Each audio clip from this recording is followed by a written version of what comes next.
ഹരി ഓം. ദശകം 3 ശ്ലോകം 2. ഗതക്ലിഷ്ടം കഷ്ടം തവ ചരണസേവാരസഭരേപ്യനാസക്തം ചിത്തം ഭവതി ബദ വിഷ്ണോ കുരുദയാം ഭവത്പാദാംഭോജസ്മരണരസികോ നാമ നിവഹാൻ അഹം ഗായം ഗായം കുഹചന വിഭത്സ്യാമി വിജനേ. പദച്ഛേദം നോക്കാം. ഗത ക്ലിഷ്ടം കഷ്ടം തവ ചരണ സേവാ രസ ഭരേ അപി. ആ അപി അടുത്ത വരിയുടെ ആദ്യമായിട്ടാണ് കൊടുത്തിരിക്കുന്നത്. അവിടെ ഒരു പ്രശ്ലേഷ ചിഹ്നമുണ്ട്. ആ പ്രശ്ലേഷ ചിഹ്നമാണ് ആയായിട്ടെടുക്കുന്നത്. അപ്പം ആ വരാൻ വേണ്ടിയിട്ടാണ് പ്രശ്ലേഷ ചിഹ്നം ഇട്ടിരിക്കുന്നത്. അപ്പം ചരണ തവ ചരണ സേവാരസഭരേപ്യനാസക്തം. അപ്പോൾ അത് പിരിക്കുമ്പം തവ ചരണ സേവാ രസഭരേ അപി അനാസക്തം.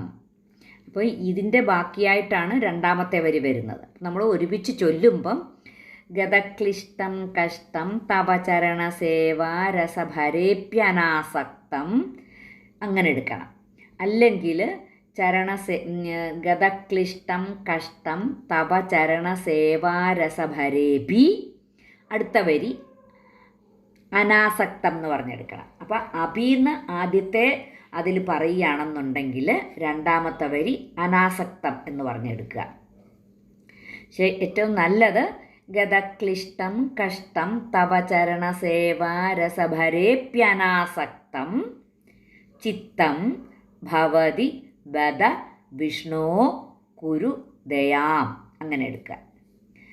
മൂന്നാമത്തെ വരി ഭവത് പാദാംഭോജ സ്മരണ രസികഃ നാമനിവഹാൻ.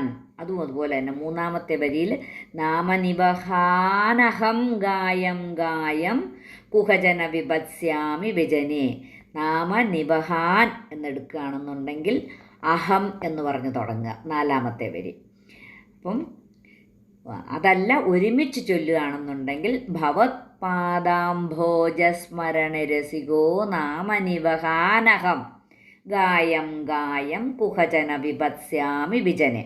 അത് നമ്മുടെ ഇഷ്ടം അനുസരിച്ച് ചൊല്ലാം. നമുക്ക് അത്രയും ഒരുമിച്ചെടുത്തു പോകാൻ ശ്വാസം കിട്ടുന്നില്ല എന്നുണ്ടെങ്കിൽ നാമനിവഹാൻ എന്നെടുത്തിട്ട് അഹം എന്ന് പറഞ്ഞിട്ടെടുക്കുക. അതല്ല ശ്വാസം കിട്ടുന്നുണ്ടെങ്കിൽ ഭവത് പാദാംഭോജ സ്മരണരസികോ നാമനിവഹാനഹം ഗായം ഗായം കുഹജന വിഭത്സ്യാമി വിജനേ. അപ്പം പക്ഷേ നഹം എന്ന് പറഞ്ഞ് വായിക്കരുത്, അത്രയേ ഉള്ളൂ. നാമനിവഹാനഹം എന്നേ വായിക്കാവൂ.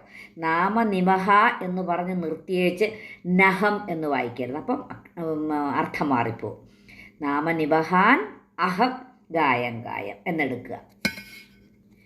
ഗതക്ലിഷ്ടം കഷ്ടം തവ ചരണ സേവാരസഭരേപ്യനാസക്തം ചിത്തം ഭവതി ബദ വിഷ്ണോ കുരുദയാം ഭവത്പാദാംഭോജ സ്മരണരസികോ നാമനിവഹാനഹം ഗായം ഗായം കുഹജന വിഭത്സ്യാമി വിജനേ.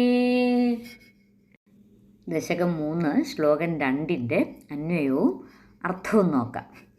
അപ്പം ഭട്ടതിരിപ്പാട് 100 ദിവസം ഭജിക്കാൻ ഒരുങ്ങി വന്ന തനിക്ക് രോഗം മൂർച്ഛിച്ച് ഭജനം തുടരുവാൻ സാധിക്കാത്ത നിലയാണുള്ളതെന്നും തൻ്റെ പേരിൽ കാരുണ്യമുണ്ടാവണമെന്നും സങ്കടത്തോടെ അറിയിക്കുകയാണ് ചെയ്യുന്നത് ഈ ശ്ലോകം. ഗതക്ലിഷ്ടം കഷ്ടം ചിത്തം. ഗതക്ലിഷ്ടം കഷ്ടം ചിത്തം. രോഗങ്ങൾ ക്ലേശിപ്പിച്ച് വേദന അനുഭവിക്കുന്ന മനസ്സ് തവ ചരണസേവാരസഭരേ അപി. തവ ചരണസേവാരസഭരേ അപി. നിന്തിരുവടിയുടെ തൃക്കാൽ ഭജിച്ച് പരമാനന്ദം അനുഭവിക്കാൻ പോലും അനാസക്തം ഭവതി ബദ. ആസക്തിയില്ലാത്തതായിത്തീരുന്നു. കഷ്ടം എന്നാ പറയുന്നത്. കഷ്ടം അതാ ബദ എന്ന് പറഞ്ഞാൽ കഷ്ടം. അനാസക്തം ഭവതി. ആസക്തിയില്ലാത്തതായിത്തീരുന്നു. കഷ്ടം. വിഷ്ണോ ദയാം കുരു. സർവാന്തര്യാമിയായ ഭഗവാനെ കരുണ ചെയ്യണമേ എന്ന് പ്രാർത്ഥിക്കുകയാണ്. അതിനകത്ത് ഭട്ടതിരിപ്പാട് പ്രാർത്ഥിക്കുകയാണ്. അഹം ഭവത് പാദാംഭോജസ്മരണരസിക. അഹം ഭവത് പാദാംഭോജസ്മരണരസിക.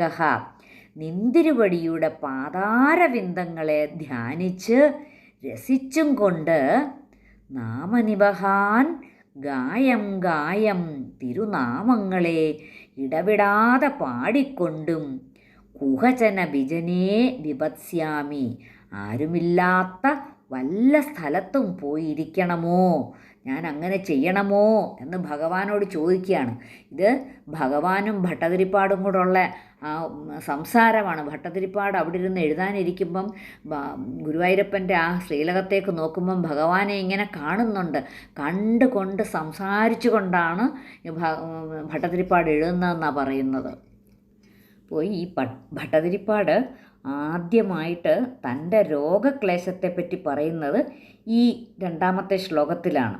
അപ്പോൾ രോഗനിശേഷം മാറി ഗുരുവായൂർ ക്ഷേത്രത്തിൽ മറ്റു ഭക്തന്മാരെ പോലെ പ്രദക്ഷിണ നമസ്കാരാദികൾ ചെയ്ത് ഭജിക്കാൻ തനിക്ക് സാധിക്കണം. അപ്പം അതിന് ഭഗവാൻ കനിയണമെന്നാണ് പ്രാർത്ഥന.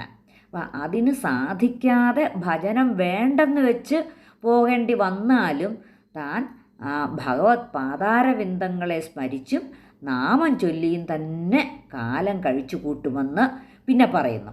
അപ്പം അങ്ങനെ പോകേണ്ടി വരുന്നത് കൊണ്ടുള്ള വന്നാലോ എന്നുള്ള ആ ഒരു സങ്കടം ആണ് ഇങ്ങനെ പറഞ്ഞു നിർത്തുന്നത്. വല്ല ദിക്കിലും പോയിരിക്കണമോ ഞാൻ എന്ന ഒരു ചോദ്യം കൊണ്ട് സൂചിപ്പിക്കുന്നത്. അപ്പോൾ അങ്ങനെ ആ സങ്കടം മുഴുത്തങ്ങനെ ചോദിക്കുകയാണ്. ഞാൻ തിരുനാമങ്ങളെ ഇടപെടാതെ പാടിക്കൊണ്ടും ആരുമില്ലാത്ത വല്ല സ്ഥലത്തും പോയിരിക്കണമോ ഭഗവാനെ, അങ്ങനെ ഞാൻ ചെയ്യേണ്ടി വരുമോ എന്നാണ് ചോദിക്കുന്നത്.